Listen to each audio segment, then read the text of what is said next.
అమరావతి శంకుస్థాపనకే జగన్ బాబు ఎందుకు రావట్లేదో చెప్పడానికి మన సత్యబాబు గారు వచ్చారు.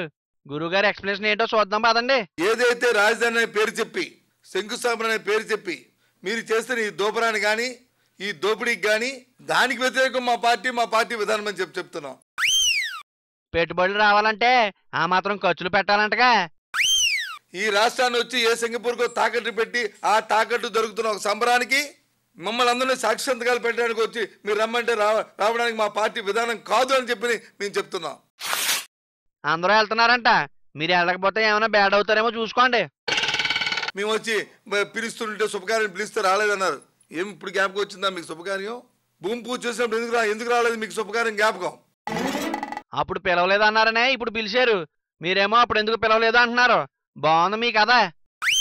ఆ రోజు వచ్చి నువ్వు నీ భార్య నీ కొడుకు నీ బావమరిది మీ కుటుంబ సభ్యులందరూ వెళ్ళి భూమి పూజలు చేస్తారు. నీ తాబేదారులు నీ వంద మగతులు వీళ్ళందరూ వెళ్ళి. మీరు ఈ మాట మాట్లాడకూడదు సార్. ఫ్యామిలీ విజయనగరాన్ని దున్నేశారుగా, ఇప్పుడు ఆడవంత వచ్చింది. ఆ రోజు ప్రతిపక్షానికి లేడా ఈ రాష్ట్రంలో? ఆ రోజు ప్రతిపక్ష పార్టీలు లేవా? ఉన్నారనేగా పిలవడానికి వచ్చింది. మీరేమో గేట్లు వేసేసి అపాయింట్మెంట్ ఇవ్వలేదు.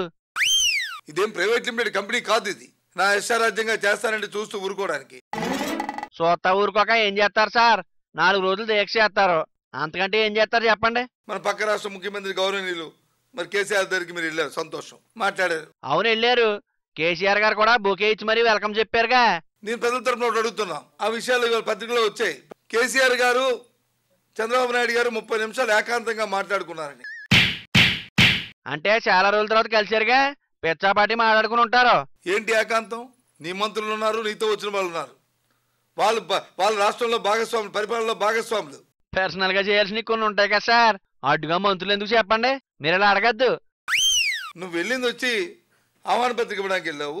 పోనీ రాష్ట్ర సమస్యలు ఉంటే వాళ్ళని పెట్టి మాట్లాడొచ్చు కదా. వాళ్ళు వెళ్ళిపోయి ఏం మాట్లాడే 30 నిమిషాలు ఏమిటి జరిగింది చర్చ? ఇది ప్రజలకు చెప్పవలసిన అవసరం ఉంది, ప్రజలు తెలుసుకోవాల్సిన అవసరం ఉంది. సార్ బెమ్మదేవుడు కూడా తెలదు, అలాంటి మీకెందుకు చెప్తారండి?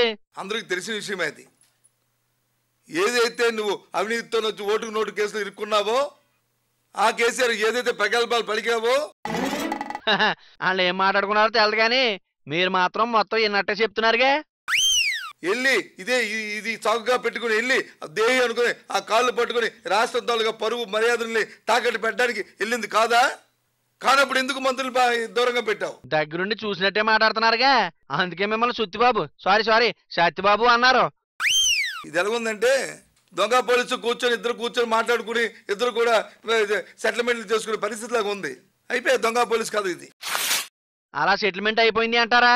సరే వెళ్ళి దీని మీద ఇంకో దీక్ష గురించి ప్లాన్ చేయండి, ఓకేనా?